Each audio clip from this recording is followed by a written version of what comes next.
वहीं जहां हम लोग सम्राट अशोक, चक्रवर्ती अशोक को याद कर रहे हैं, हमें उम्मीद है कि उनके बताए हुए रास्ते पे चल करके हम लोग समाज को नई दिशा देने का काम करेंगे और विश्वविख्यात महान चक्रवर्ती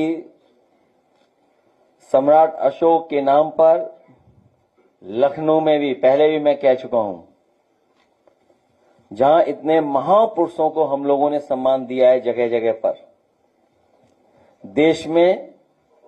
जानकारी हासिल करेंगे कि कहां सबसे बेहतर प्रतिमा लगी है सम्राट अशोक की, उससे भी अच्छी यही हमारा रिवर फ्रंट पर लगा करके और सोने के सिंहासन पर उनको बैठाने का काम करेंगे।